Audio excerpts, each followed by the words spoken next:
Liverpool fan in Japan. Hello YouTube, Liverpool fan in Japan here, the Miyazaki man Sai.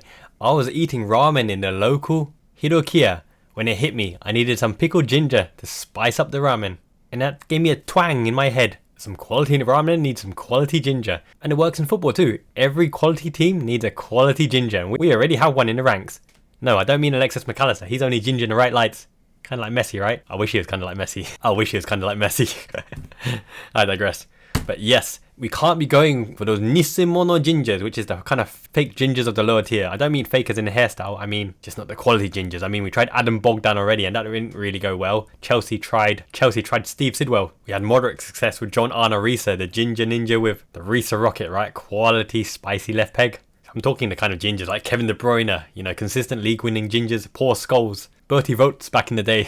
What a player. German lad. And for those football scholars, you might remember the big new Boniak, right? Polish forward, lit it up in the World Cup. I think he won like loads and loads of stuff at Juventus, right? 2 Scudettos, multiple award winner. So hey, Arne Slot might have picked up the solution already. Sepp Van Den Berg convinced him to stay. He's got great attributes. He has pace. That's very, very important for this Liverpool backline, which likes to press up high and turn over the ball and compress the style of play. I think Arne Slot likes to do that as well as Jurgen Klopp. The only thing is, his progressive passing may not be the best in between the lines. He's not a Van Dijk who hits the ball over the top, and he's not a Joel Matip who runs through the centre as well. He's not even an Ibu Konate who looks to pick someone up in the more prominent positions. But what he can do in this Liverpool team is develop those attributes, because at 22 years old, loads and loads of room to grow. You know that central defenders don't hit their prime until maybe 26, 27, 28 years old.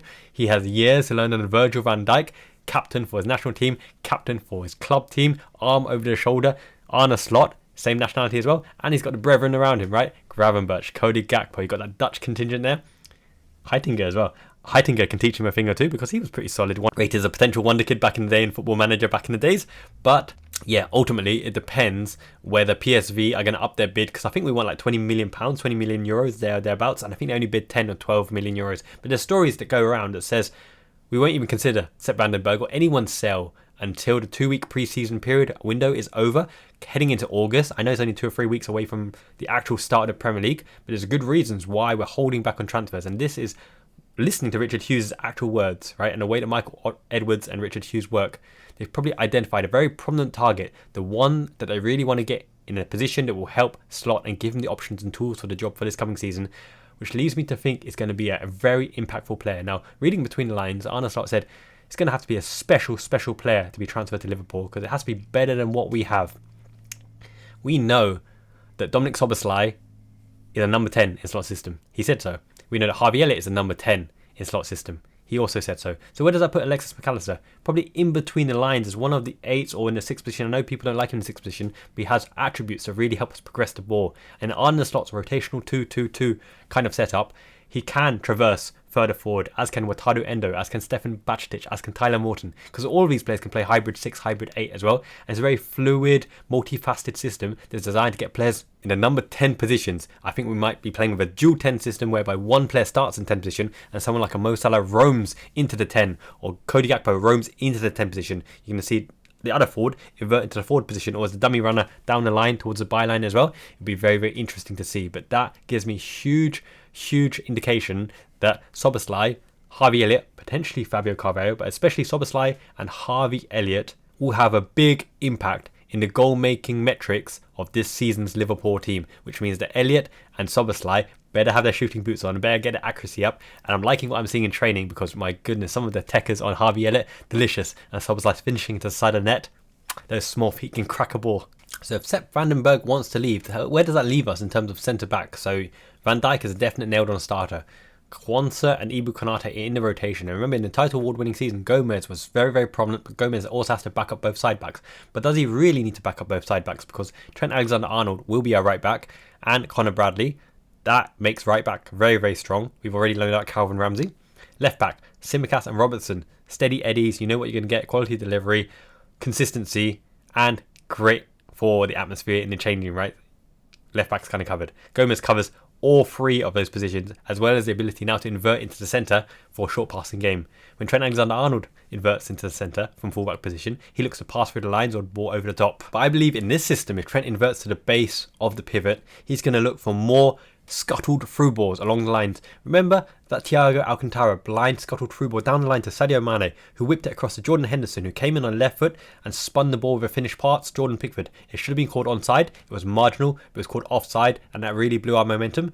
That should have been the game winner. With that kind of board, I expect Trent Alexander-Arnold to start picking up that daisy cutter, backspin, through ball into Nunes, into Gakpo, into Diogo Jota. So once again, our options at centre-back aren't terrible because Robertson can actually do a role in a back three if we invert Trent to the base. And Wataru Endo started his career as a centre-back, by the way, and he can cover both full-backs. You haven't seen it yet, but he's very, very versatile. And he's got good attributes for a centre-back as well, because he's not the most pacey, but he leaps like a salmon, fish in the air, dominant in the air, can pass out from the back lines as well, and has composure and calmness. But where I see the glaring hole in the squad is that if Harvey Elliott is a number 10, then what about a backup for Mo Salah? Is it really going to be Ben Doak? Szoboszlai is number 10 as well, because those are the two options there. If you're really going to establish Harvey Elliott and Dominic Szoboszlai as your number 10s, then I'd want someone really prominent to be in the rotation, not as a substitute, but someone that really pushes on Mo Salah on a right wing inside forward position. And I did mention that Mo Salah will be inverting into the 10 position from the right wide side position because he's going to be a wide playmaker that goes centrally in inside forward Mazzala position to play make, do his outside of the foot, left ball curves into the box, slide through like we just saw in the preseason game against Real Betis.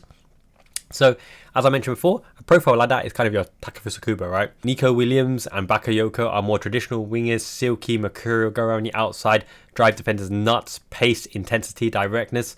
We could go that route as well, but that's what Ben Doak does, except for he needs to polish up his finished product. But this could be the making of Ben Doak, because if that's what Slot wants for that particular game, for that system, then we have it in Ben Doak. Now, if you want Lucho Diaz, a dribbling machine, you can shove him over onto the right-hand side as well and play Cody Gakpo on the left-hand side. So you've got two options on the left-hand side. Someone who can deliver, someone who can shoot, someone who can run the lines, someone who can dribble. But I don't think we have a natural playmaker in that position, which is why probably Arne Slot is trying Fabio Carvalho out on the left wing to see if he can hone him into that left-sided playmaking type player, which allows your outlet on the right-hand side, that explosive Ben Doak or someone going in and around the outside as well. So I feel as though right wing is a prominent position that will probably target and probably get a player in.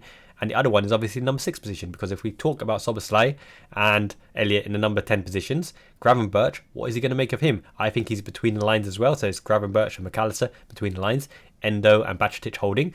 Perhaps, we don't know if Bajcetic can get back to full speed for this particular season. So it might be worthwhile getting in that number 6 as part of the rotation, because people talk about athletic number 6, a starter for number 6. Number 6 is one of the hardest roles to establish yourself in the team. Fabinho didn't do it for a long time. Endo didn't do it for a long time. My goodness, some of the best 6s in the world.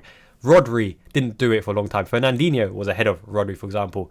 Fernando from Porto, right? He couldn't get in ahead of Fernandinho as well. Number 6 has taken a long time to understand the system because the world revolves around them, and their positioning is crucial for both transitions. If he's out of place, if he misses a tackle, if he commits when he's not meant to, if he brings a line forward, if he brings the offside line forward, then you're pretty much screwed if the tempo and the cohesion and the rapport and the chemistry with the teammates isn't there. So number 6 really needs long time to bed in, a long time to bed in with his teammates, to get the trust from his teammates, to be in the safe wavelength, to be in the right timing, and to understand the lines of play that he can progress the ball through to the players in front of him, like a Mo Salah, a Lucho Diaz, a Darwin Núñez, for example, and do it instinctively, because you just don't have time in that congested area. And the forward players of the opposition, especially looking at Crystal Palace, really will press you hard in that 6th position. So when you talk about opportunistic signings, last season, triggering Szoboszlai's release clause, paying in one go, opportunistic, no one else was willing to do it apart from Newcastle, but he chose us. Alexis McAllister, we knew about the clause before anyone else. Man United were prepared to overpay. Opportunistic, we grabbed him up. Rio Ngumoha would have the wealth of options to choose from the youth ranks, but opportunistic to sign up such a classy kid, one of the best in his age range. In terms of opportunistic, don't mistake it for speculative. Speculative is putting the feelers out, putting a low bid, trying to lowball someone, getting a rotational option. Opportunistic is waiting for the right player to be available, going all in when the timing is right. Now, when is the timing right? Everyone thinks it's going to be August, a whirlwind, a flurry, a tornado of action coming upon us, but it could be justified, because keep in mind, any player that you sign, it's probably going to be a very good player, right? Coming into Liverpool, putting your efforts into transfer fees, wages, agents discussion, bringing them into Liverpool. They're going to leave a gaping hole in their current club. So their current club, it's like a domino effect. It's like the housing market, a house on chain when you want to buy. You've got to go down the ladder and make sure that club also have a sufficient replacement or targets in mind, or someone's available in the market with that money and with their appeal and the current standing to get in a replacement for their current season, because they're not going to screw over their current season and their plans just to placate Liverpool and make sure that Liverpool are okay by nicking their best players, because it will probably be one of their best players or highest potential players.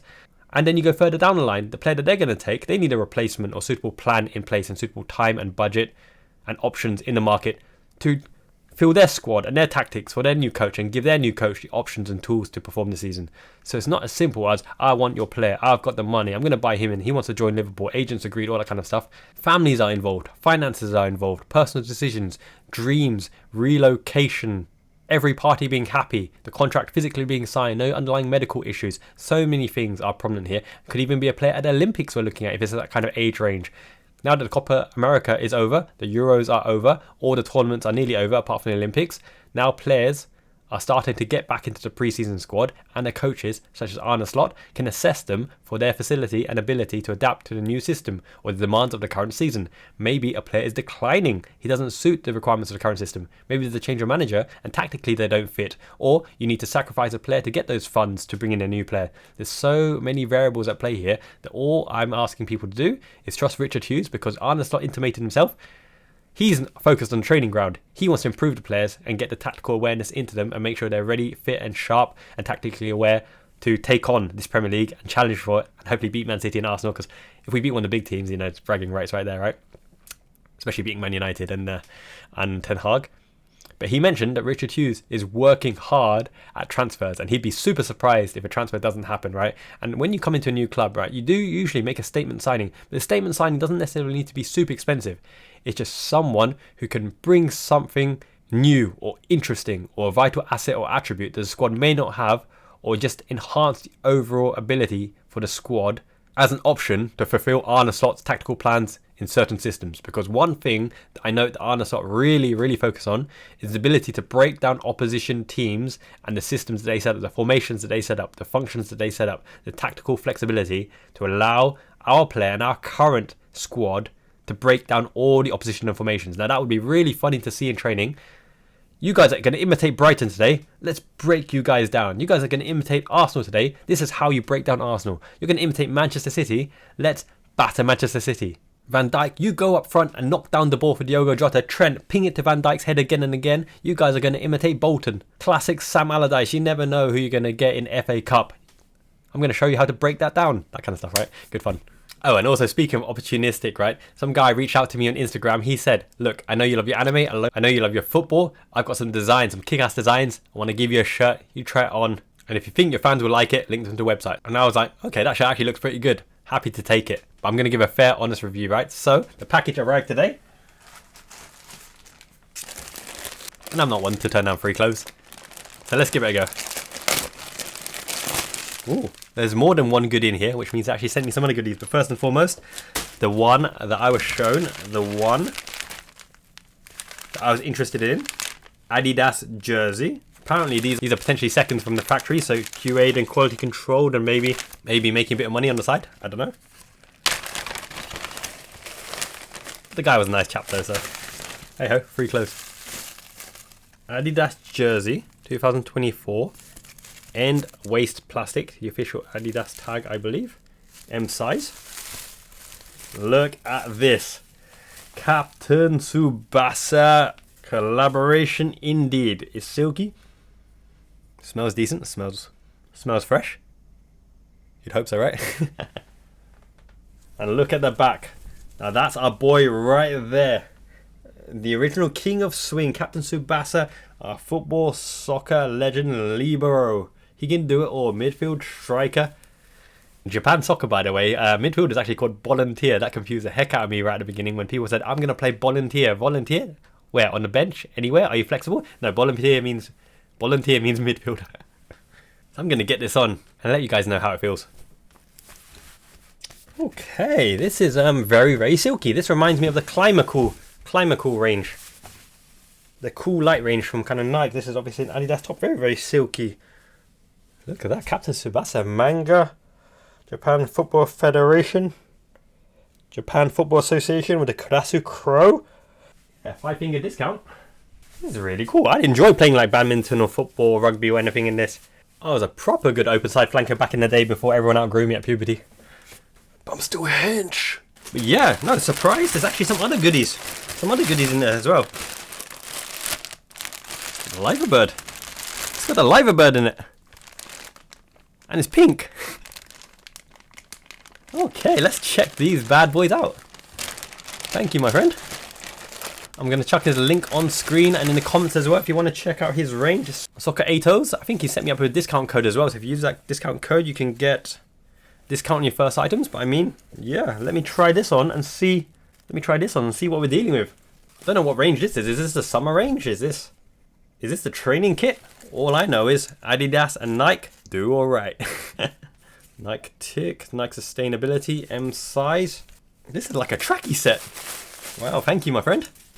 Very, very silky. This kind of feels a little bit like the drill top, but this is kind of thicker material, which suggests to me it might be a winter drill top with a swoosh and a birdie bird, textured lengths with a nice zip for comfort.